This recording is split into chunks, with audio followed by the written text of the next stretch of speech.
Bom dia, turma.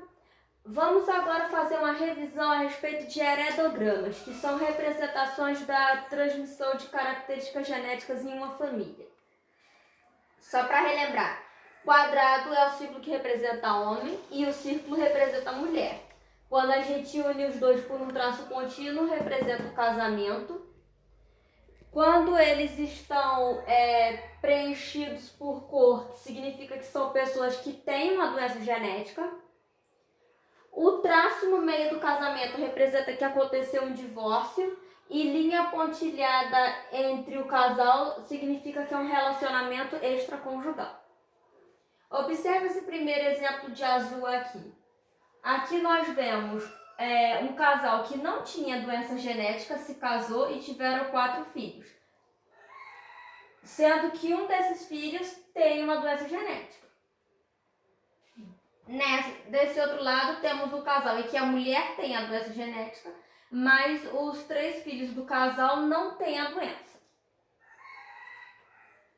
Quando esse homem e essa mulher sem a doença genética se casaram, eles tiveram 2 filhos e um deles tem a doença genética.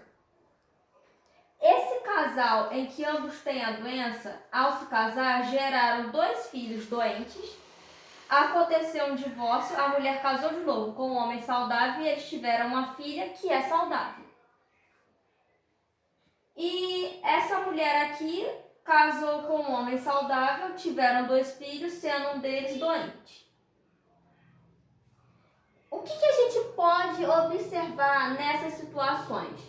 Quando nós temos uma situação no heredograma em que casais saudáveis podem ter filhos doentes, mas quando no casal ambos têm a doença, os filhos sempre nascem doentes, significa que a doença é recessiva. É o caso do albinismo, por exemplo. Agora, nesse outro exemplo, nós temos aqui casais saudáveis sempre originando filhos saudáveis e quando nós temos um casal doente, às vezes acontece de filho nascer saudável.